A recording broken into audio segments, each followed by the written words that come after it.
Por que você se culpa pelos seus pecados se Deus já lhe perdoou? Olá, por aqui Joel. Hoje eu quero falar com vocês nesse vídeo sobre certeza de perdão, a certeza que o cristão precisa ter. Deus perdoou os pecados em Jesus Cristo. Miqueias 7, capítulo 7 de Miqueias, versículos 18 e 19, diz que Deus perdoa a iniquidade e se esquece da transgressão, não retém a sua ira para sempre e tem prazer na misericórdia, tem compaixão e lança os nossos pecados na profundeza do mar. Isso é muito bonito, isso é muito interessante, isso é muito profundo, isso é maravilhoso. Dei uma olhadinha na maior profundidade no oceano, e é no Oceano Índico, a depressão Challenger, na Fossa das Marianas. Essa depressão, ela tem 10.924 metros de profundidade. Então, acima desse buraco, existe 10.924 metros de água, e o pico mais alto é o Everest, e esse pico ele tem 8.848 metros acima do nível do mar. Então ainda sobra 2.076 metros de água se jogasse o Everest dentro desse buraco na Fossa das Marianas. Então quer dizer que se o meu pecado ele é do tamanho do Everest, e Deus aqui está dizendo que joga na profundeza dos mares, ele lança o nosso pecado na profundeza dos mares, nós lançássemos esse pecado nessa fossa, nesse buraco, no Oceano Pacífico, ainda sobraria graça por cima, 2.076 metros, sobraria ainda muita água por cima. Por que eu estou dizendo isso? Porque a Bíblia fala isso então lá em Miqueias. Deus lança os nossos pecados na profundeza do mar. Deus nos deu perdão em Jesus Cristo, sacrifício dado pelo perdão dos nossos pecados. Então, por que eu ainda fico remoendo o pecado, remoendo os pecados, se eu já confessei isso ao Senhor? Então, se eu já confessei isso ao Senhor, esse é um princípio que o cristão precisa saber. Ele não tem que ficar remoendo, isso está perdoado. E quando eu confesso o pecado e eu de novo fico rebuscando isso, com isso eu estou dizendo que eu não confio em Deus e na obra feita em Jesus Cristo na cruz do Calvário, para que esse pecado fosse pago e houvesse remissão. Não esconda suas transgressões, confesse. A confissão é busca de ajuda. Quando eu confesso, eu estou buscando ajuda. Não devo esconder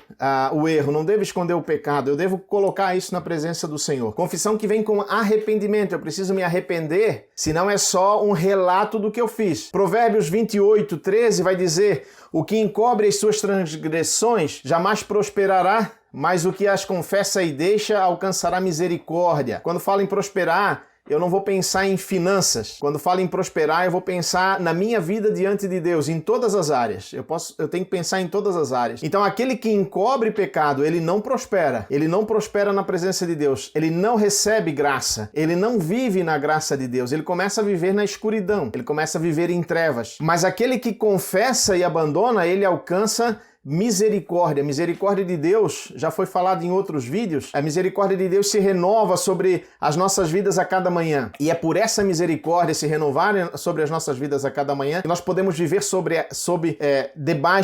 esta graça, a graça do Senhor. 1 João capítulo 1, versículos do 5 até o 9. O texto diz o seguinte: ora, a mensagem que da parte dele temos ouvido e vos anunciado é esta, que Deus é luz e não há nele treva nenhuma. Se dissermos que mantemos comunhão com ele e andamos nas trevas, mentimos e não praticamos a verdade. Se porém andarmos na luz como ele está na luz, mantemos comunhão uns com os outros, e o sangue de Jesus, seu Filho, nos purifica de todo pecado. Se dissermos que não temos pecado nenhum, a nós mesmos nos enganamos e a verdade não está em nós. Se confessarmos os nossos pecados, ele é fiel e justo para nos perdoar os pecados e nos purificar de toda a injustiça.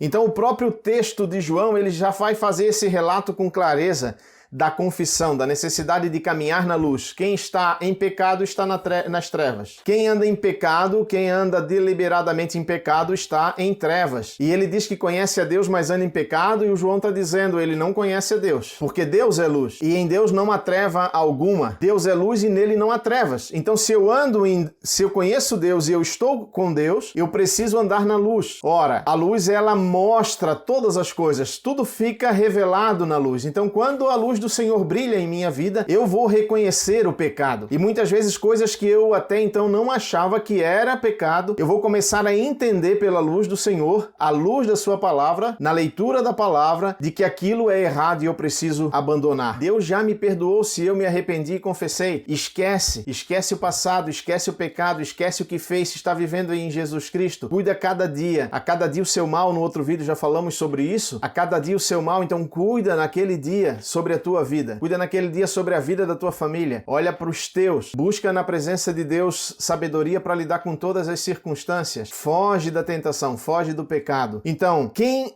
está nas trevas não tem comunhão com Deus. Mas se andamos na luz, que é Deus, nós mantemos comunhão com os irmãos. O texto que eu li de 1 João 1, de 5 a 9, vai relatar isso. Então, o fato de eu manter comunhão com os irmãos é relacionado com eu andar na luz. Quando eu não tenho prazer de ter comunhão com os irmãos, isso tem um risco muito grande na minha vida, porque eu acabo tendo certamente algumas dificuldades com relação à caminhada com Deus.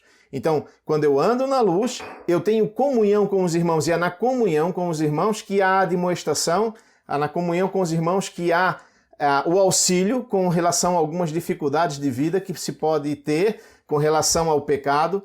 Então, na comunidade de fé, deveria ser assim, que a gente iria se ajudar e vai se ajudar para que as pessoas possam entender em determinados momentos que ela está cometendo algo que é contrário à vontade de Deus. Então, para isso a comunhão. Se eu ando na luz, eu mantenho comunhão com os irmãos. Eu preciso ter comunhão com os irmãos. E pelo sangue de Jesus, nós somos purificados de todo pecado. Essa purificação é dada por Deus, pelo Cordeiro. O sangue de Jesus nos purifica de todo pecado. Isso precisa estar bem vivo na mente do cristão, que é o sangue de Jesus que nos purifica. Nós não somos bons e não nascemos bons, mas nós somos santificados em Deus. E a palavra no versículo 9 vai dizer aqui de 1 João 1, se confessarmos, esse confessar é homologar, e homologar é reconhecer oficialmente.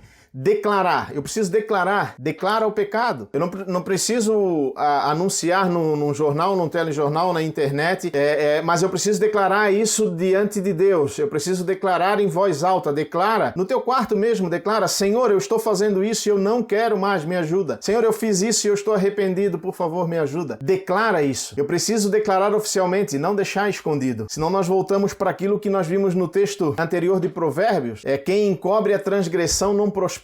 Se eu confesso isso na presença de Deus, Ele é fiel e Ele é justo para perdoar, e não só perdoar os pecados, mas nos purificar de toda injustiça. Então, tudo aquilo que é ruim, tudo aquilo que é errado em nós, toda aquela prática e desejos que o ser humano tem, que é contra a vontade de Deus, vai passar pela purificação do Espírito Santo em nossas vidas. O Senhor Jesus, Ele fez essa obra de cruz, o Espírito Santo vem habitar naqueles que confessam Ele como Senhor e Salvador, e essa purificação vem, e eu vou ser purificado de toda injustiça, de todo pecado, de todo dolo, de toda dor, de toda angústia que isso possa estar me trazendo. Confessa o pecado, crê no Senhor Jesus e não fica pescando. Ele jogou na profundeza do mar.